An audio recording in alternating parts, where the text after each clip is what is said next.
राज्यामध्ये अनेक ठिकाणी चिकन मटणाची दुकानं बंद ठेवण्यात आली आहे. काही ठिकाणी विरोध केला, दुकानं सुरू केलेली आहे. आंदोलनं देखील आज काही ठिकाणी झाली आहेत या सगळ्या प्रश्नावरून. देशाच्या स्वातंत्र्य लढ्याचा आणि खाण्यापिण्यावरील बंधनाचा काय संबंध आहे? ब्रिटिश सोडून गेले तेव्हाही त्यांनी अशी बंधनं आमच्यावर खाण्यापिण्याची लादली नव्हती. आज धार्मिक सण नाही आहे, आज विजय उत्सव आहे. लोकांनी जे हवं ते खायचं, हवं ते प्यायचं, बेधुंद व्हायचं. असा स्वातंत्र्य दिनाचा सोहळा असायला पाहिजे. जे मगाशी म्हणालो की धार्मिक राज्य होतं, धार्मिक देश होता, यांनी धर्मांध केला. त्यांनी धर्मांध केला.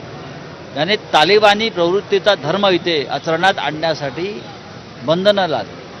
जसे आता स्वातंत्र्य दिनी मांस खायचं नाही, मांस विक्री बंद, हा नवीन नियम कोणी आणला? काय काँग्रेसने आणला? म्हणजे काय, कुठे आणला काँग्रेसने?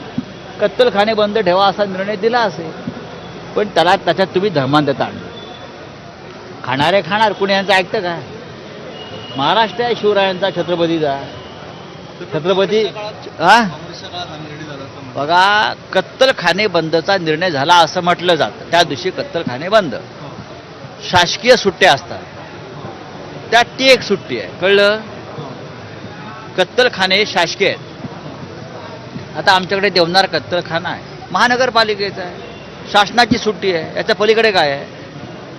याचा अर्थ तिथे मटण विक्रीला बंदी नाही आहे. आज आपण नाशिकमध्ये